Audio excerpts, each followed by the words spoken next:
morning. Look at you, you trailblazer. Trailblazer. How are you today?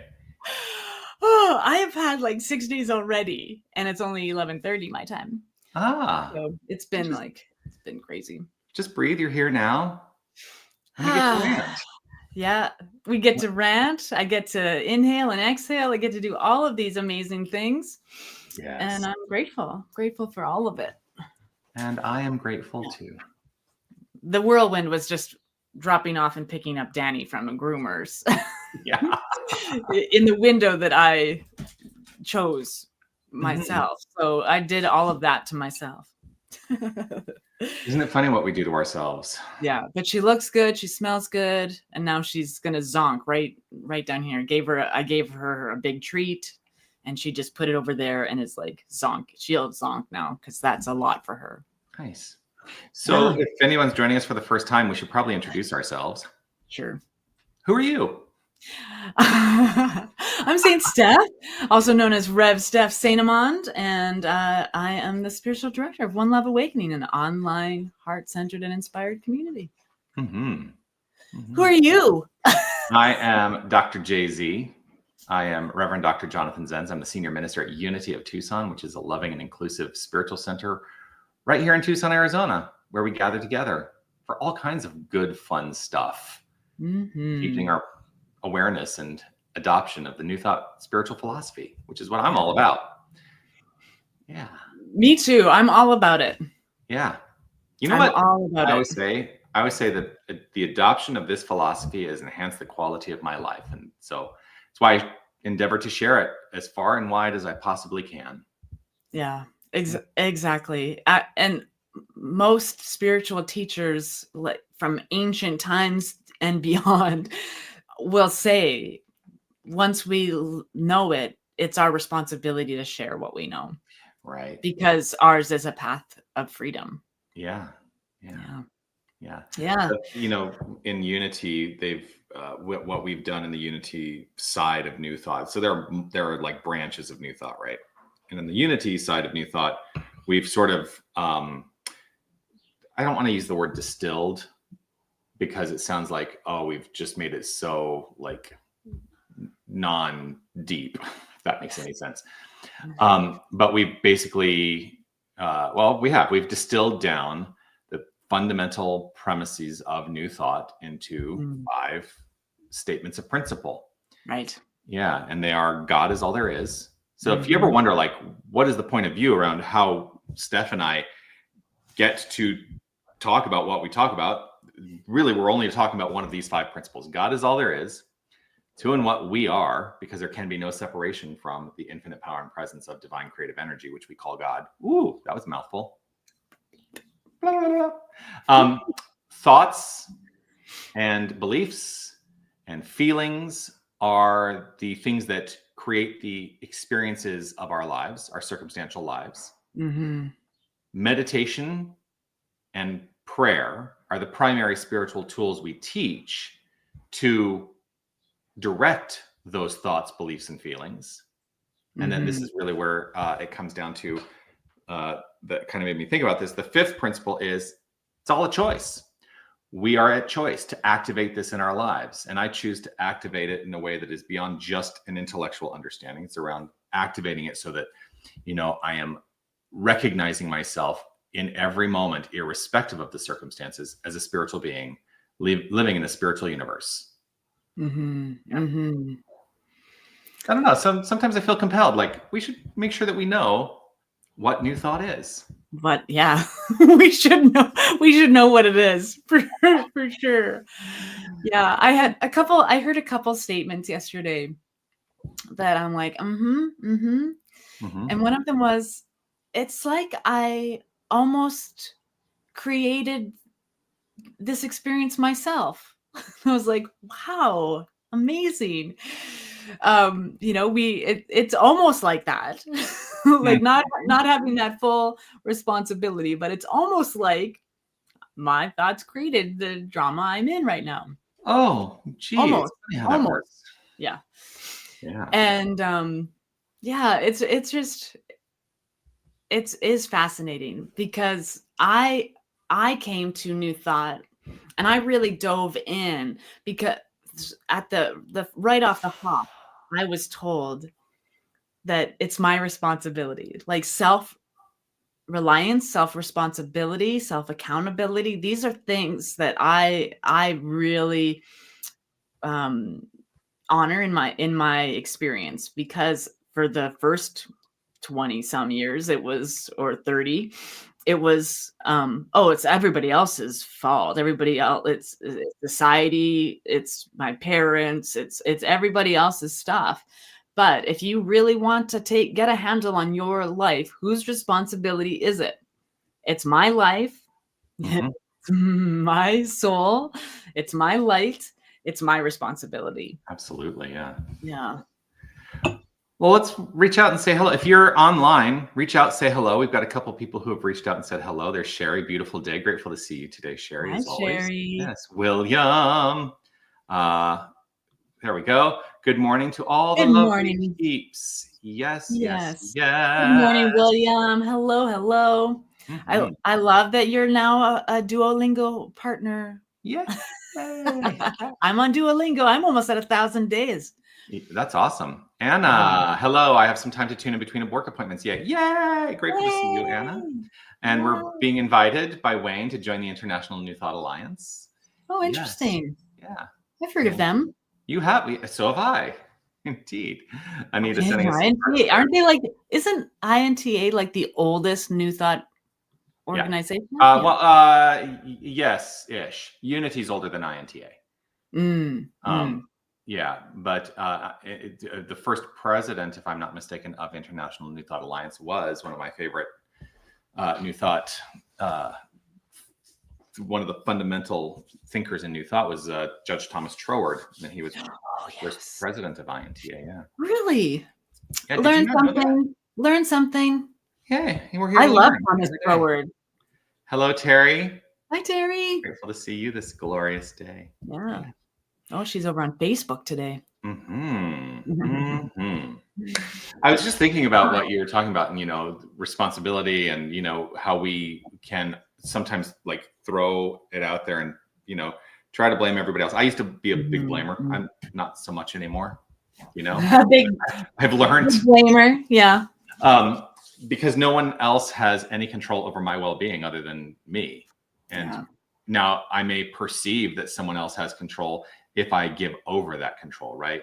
That's the thing. If I let someone dominate the manner in which I'm relating to them, then that they may take control, but I'm allowing that control to be taken.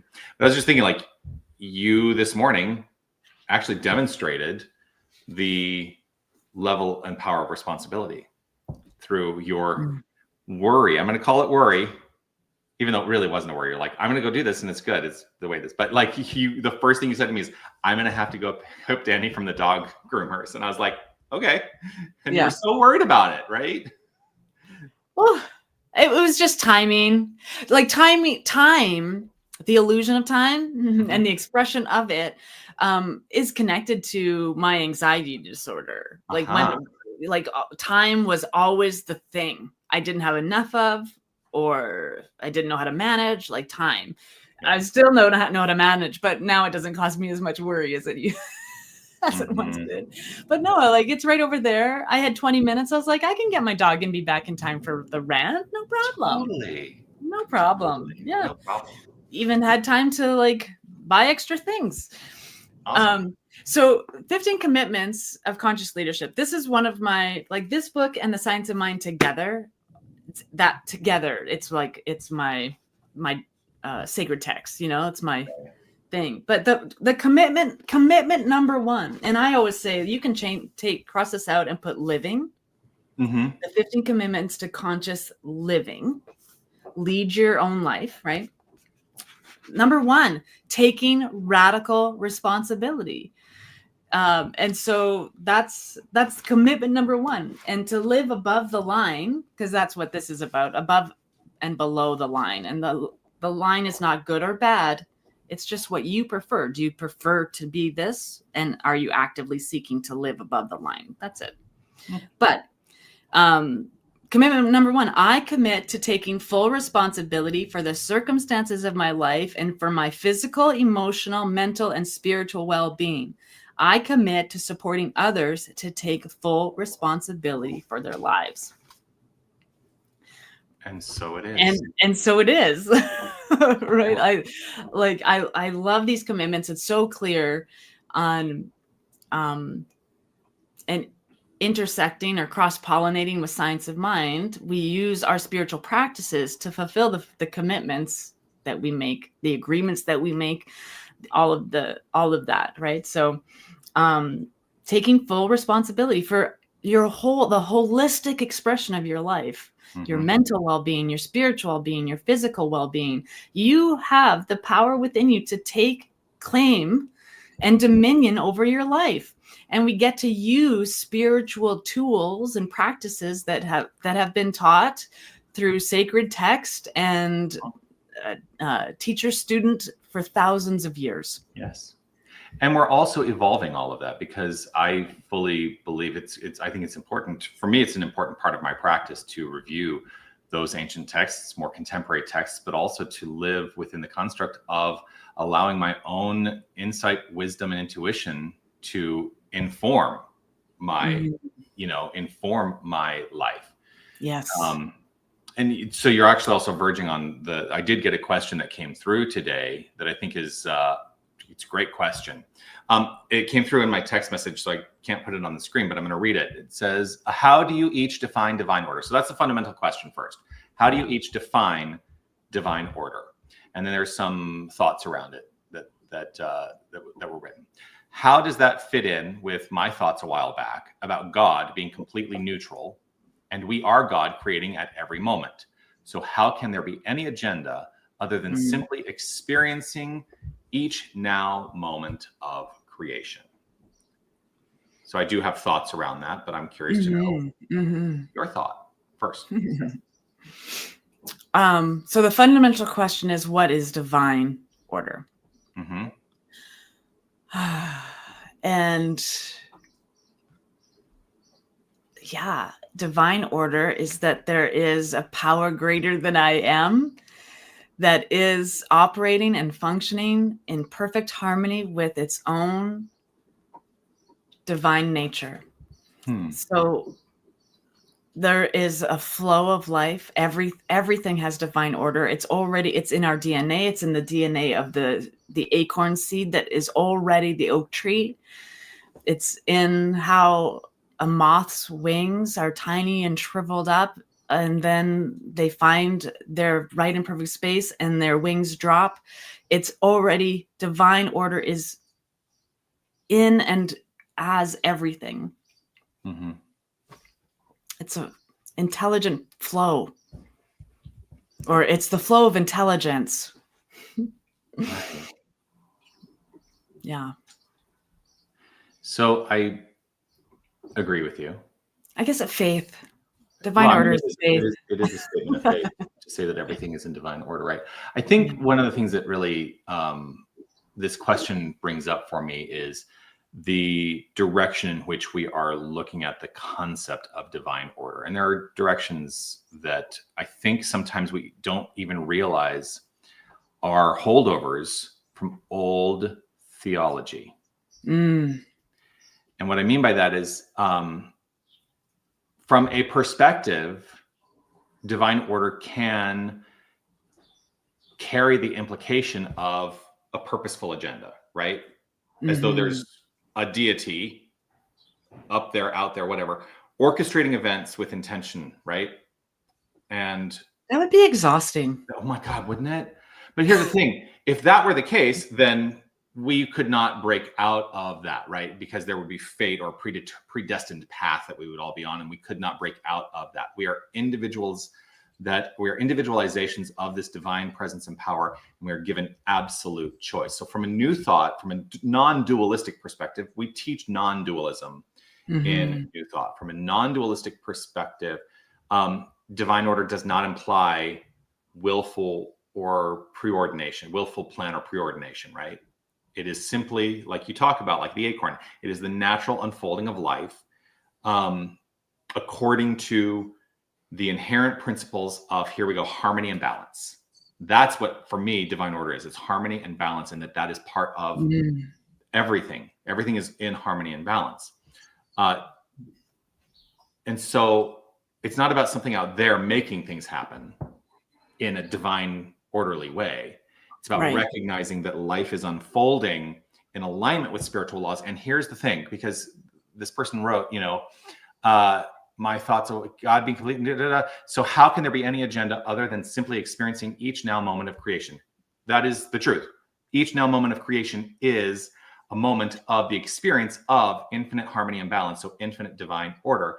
And we are also the creators of each moment, moment by moment, by moment, by moment, by moment, by moment. And it is a state of faith for me to say that unfolds itself. This notion of divine order is unfolding itself through cause and effect, harmony and balance. And that if I live within the faith of that, if I live within the trust of that, that is how I am purposefully directing my life, because I know that it is infallible. Yeah. I think that the word that like does this to me is the word agenda, because divine order, divine presence, there is no agenda. So how could we have another agenda? Like, agenda is a very human construct, is that because of our freedom, we have preferences, and sometimes we use our ability to communicate through manipulation so that our agenda is what's up front and in full. And that's a humanistic expression, whereas divine order has no agenda, because it has no right or wrong. It has no up or down. So its only thing is to be its divine self. And I think the aspiration of someone like me is that to not have an agenda and to be neutral and to recognize my ego as something without avoiding or denouncing the ego self, but to just be in harmony and in balance with everyone else's divine little somethings. And so, because I do live in a world right now where I can see people's agendas and in certain situations, and like they have an agenda. I don't have an agenda or an ego.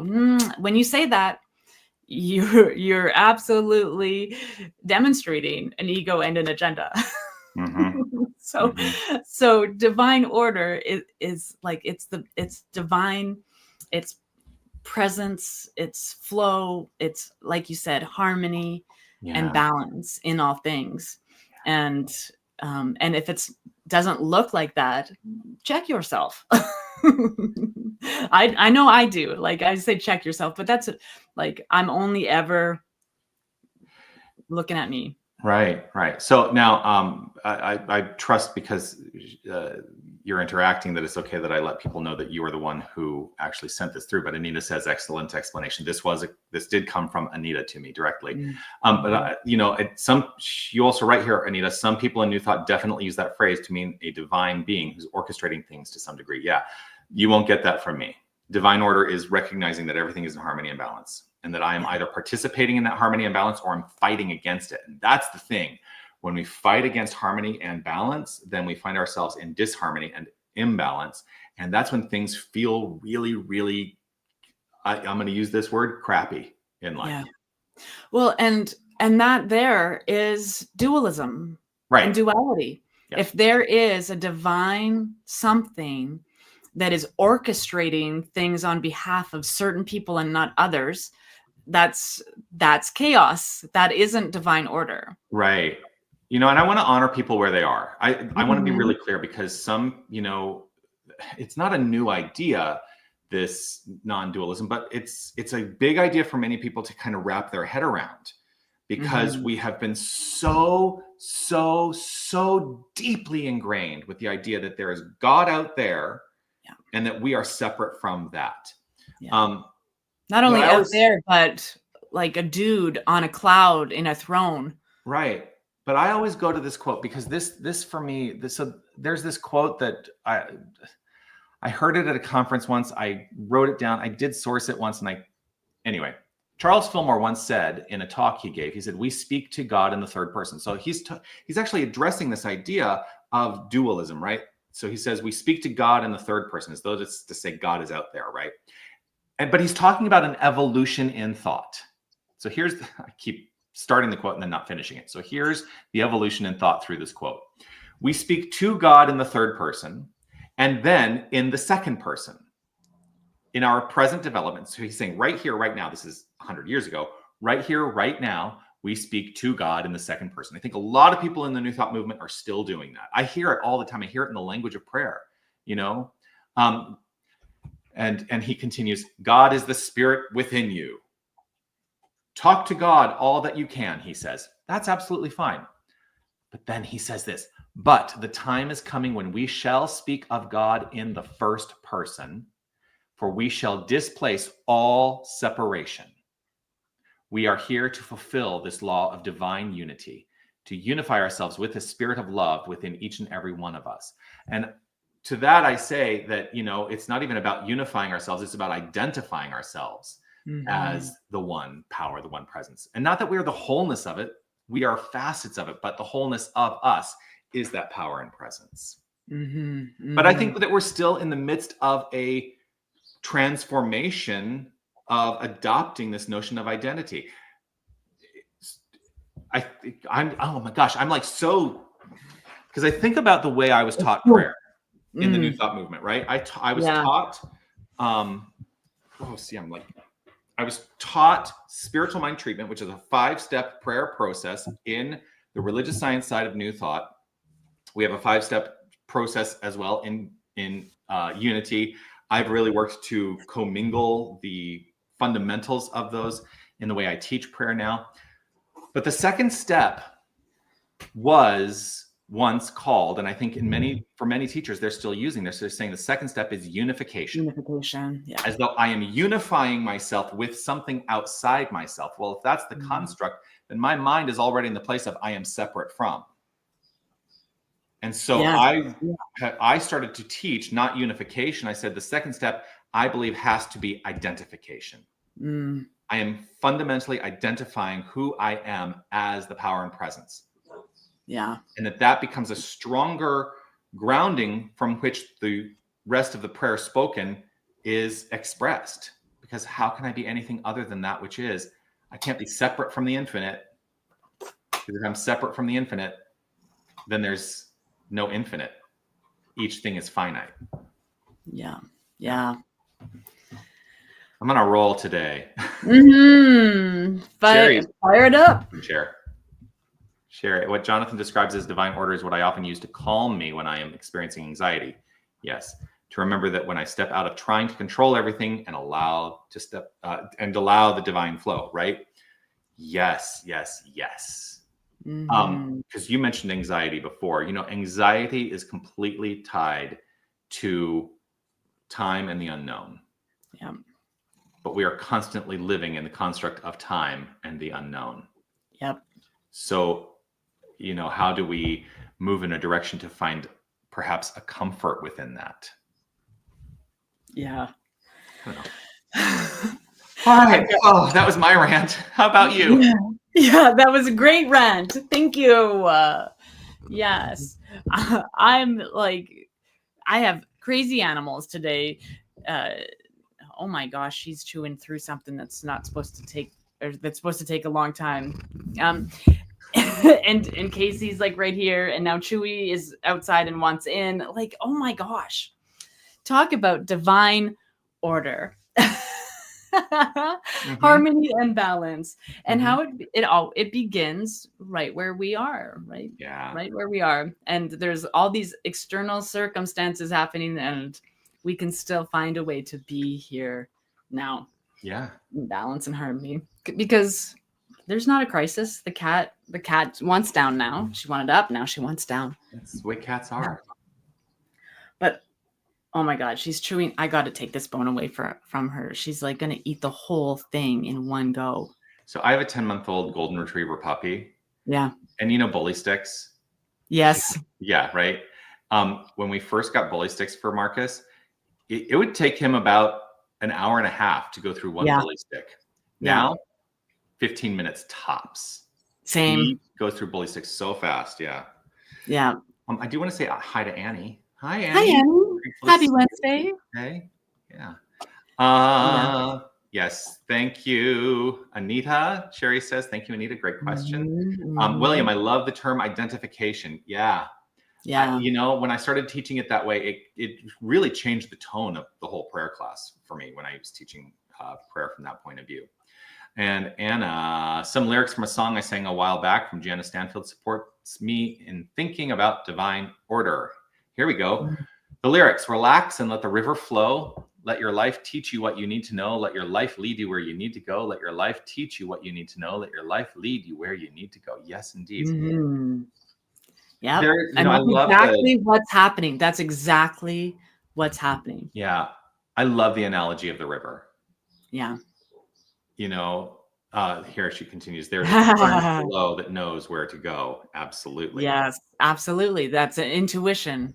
I love the idea of I love the analogy of the river, though, because sometimes I think that we miss a part of that analogy. Sometimes we talk about, we're trying to swim upstream. We're going against, the natural flow and order of things, right? And if we just allow ourselves to just be, then we'll be in alignment with the infinite flow. But the part that we sometimes forget is that sometimes we become so stubborn, we try to ground ourselves and stop while the flow is happening all around us and trying to invite us into its motion. But boy, can we be stubborn.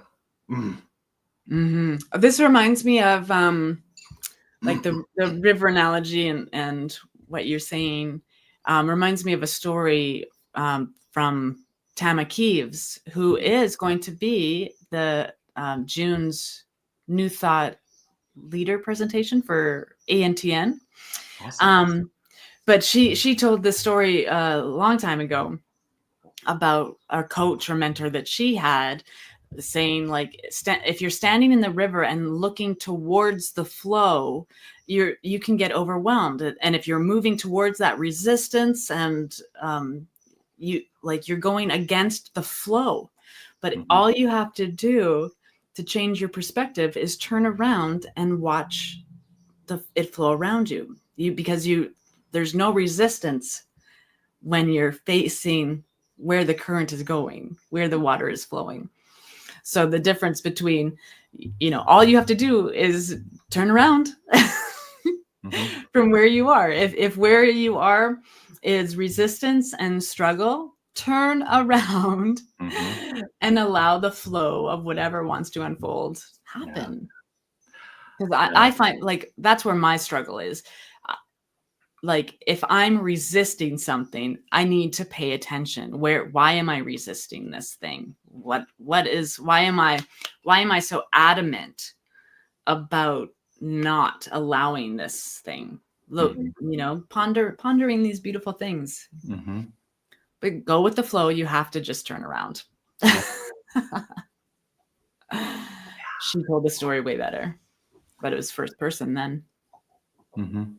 I also, there's a similar analogy that I use when people are feeling like they're experiencing, only the darkness or the shadow, right? I say, if what you see before you is the shadow, turn around, because that's where the light is. Yeah. And the cracks are how the light get through. Yeah. So crack. It's okay to crack. We love analogies and metaphors within this philosophy, don't we? Yeah. Yeah, because how do we teach the creative process? In parables. How do we teach the creative process? Yeah. The seed, the soil, and the plant.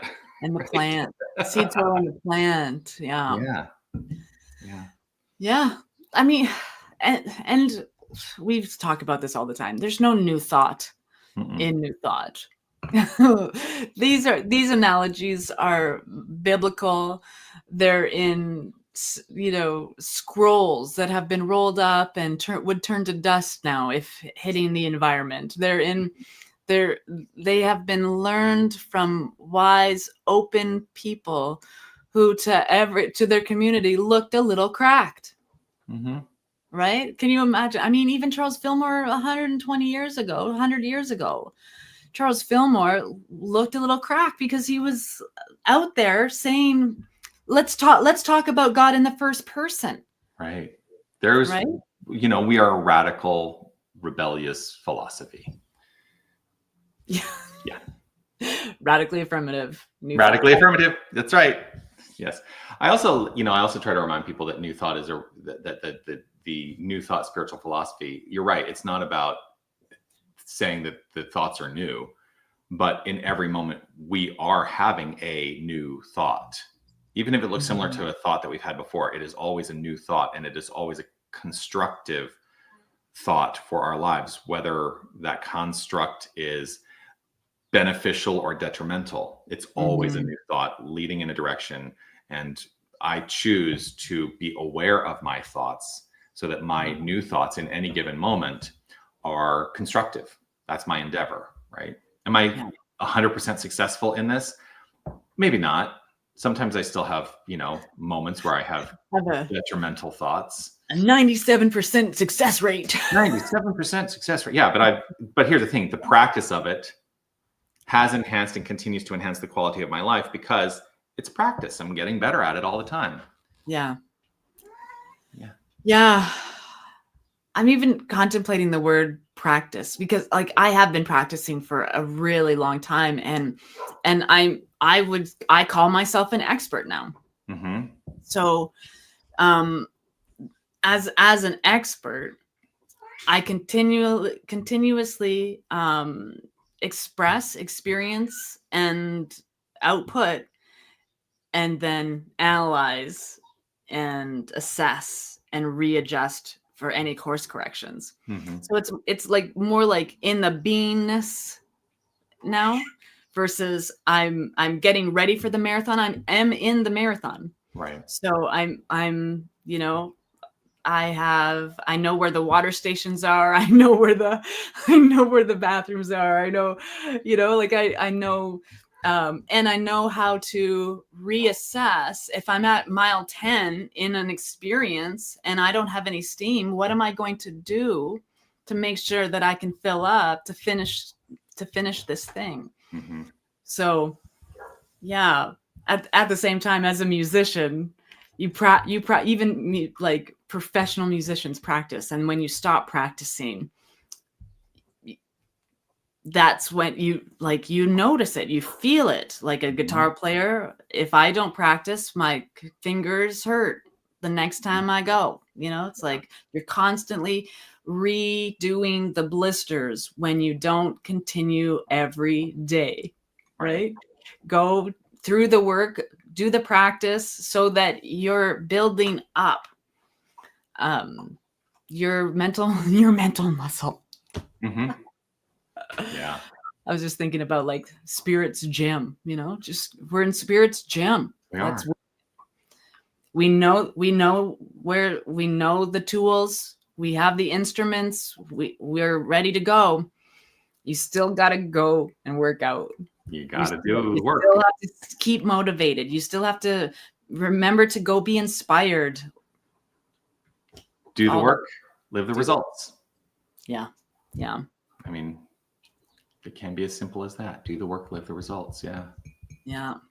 Yeah. What else is happening for y'all out there? We've been going at it. Anything else coming up for you? I love this topic of divine order. Boy, that has really inspired us clearly.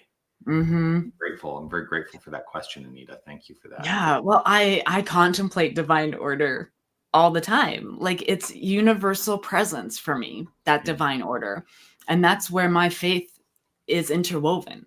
That trust in there is a divine order.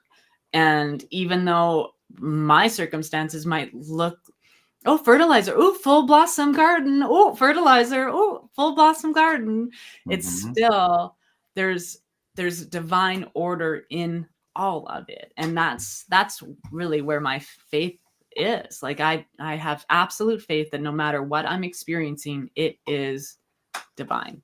Mm-hmm. The sticky and the sweet. It's all divine. Can't be anything other than that, because there can't be anything separate from. Yeah. Yeah. Yeah. Oh You know, my God. I don't know. Yeah, I know that this will shock you, but I was just having this consideration that is related to walking the Camino. What? I know it's a shock that I think about the Camino once in a while. But I was just thinking about this idea that, you know, I will never have the experience of walking the Camino for the first time ever again in my life. Yeah. I am intending to walk a portion of it next year. And in 3 years, I'm intending to walk the entire Camino Frances again with my husband. But I will never have the experience of experiencing it for the first time ever again. There's something in that I think I don't know what, as I say that, what comes up for you? Because I feel like there's something that wants to be expressed that is clearly in my mind and I can't articulate it yet. You'll have new first, like the first time you ever walk it with your husband. True. Yeah. There's that first time energy comes up. I mean, it's about like we've been married a long time, not to one another, but we've both been married a long, you know. Yeah. And so, you know, like that first date, that first kiss, like those experiences. And so every day we get to make it new through our renewal of it.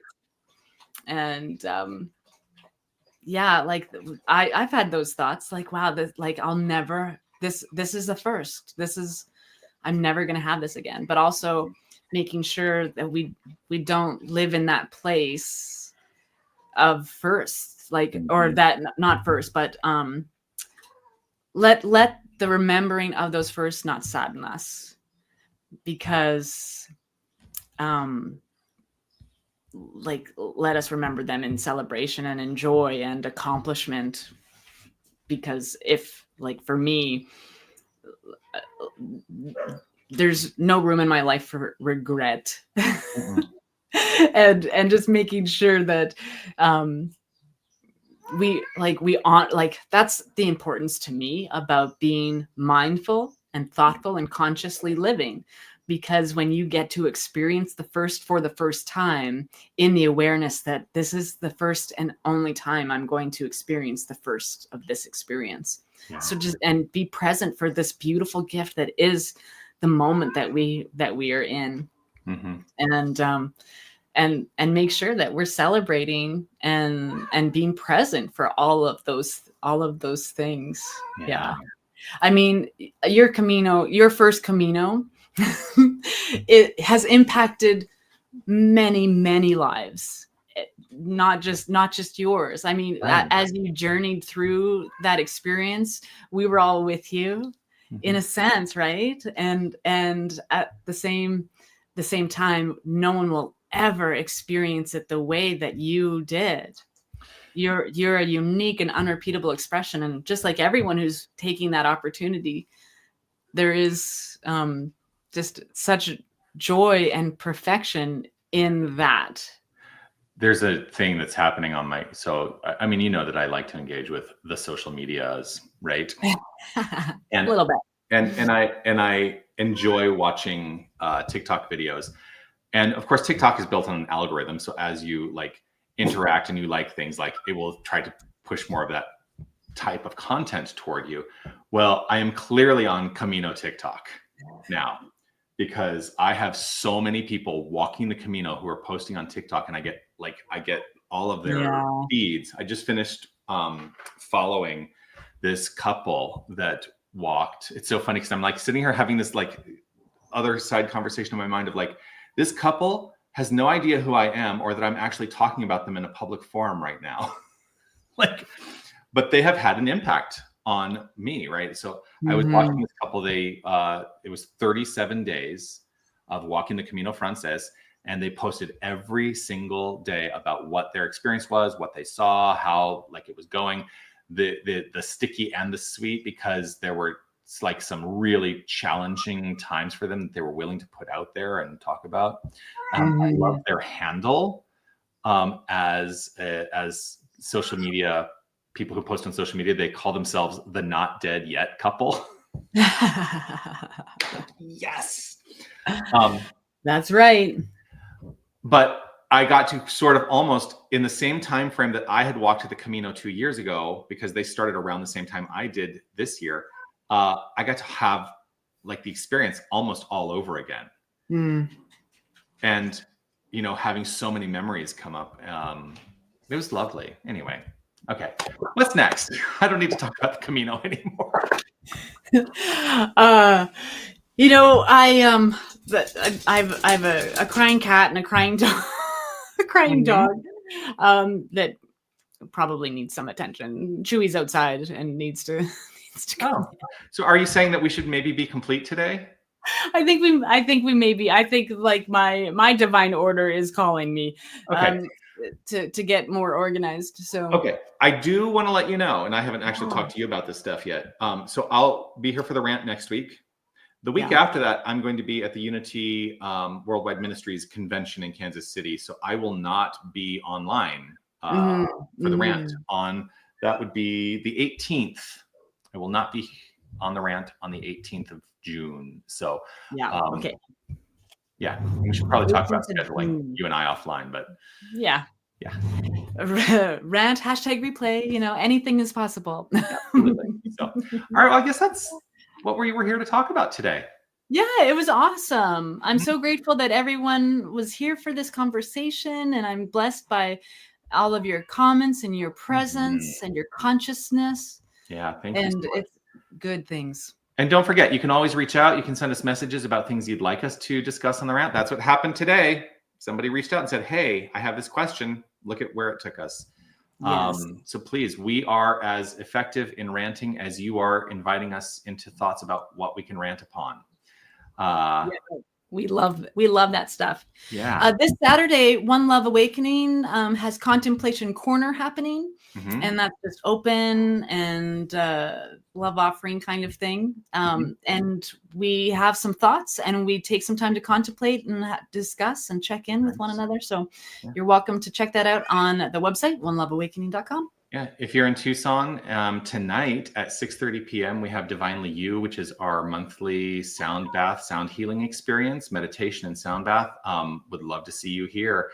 I actually have theater tickets tonight, so you won't see me here, but I know it'll be an awesome experience for those who decide to be part of it. So please join us for that. You can find out all about these things at unitytucson.com. You can also email me, revjonathan@unitytucson.com. And you can I don't know which way I'm pointing. You can reach out to Steph as well. Steph@oneloveawakening.com. We love to hear from you. We too. We love it. We love it. Yeah. Until I see you again. Yes. Love you. Bless you. Blessings to you all. Be well, everybody. Bye. And don't forget to rant.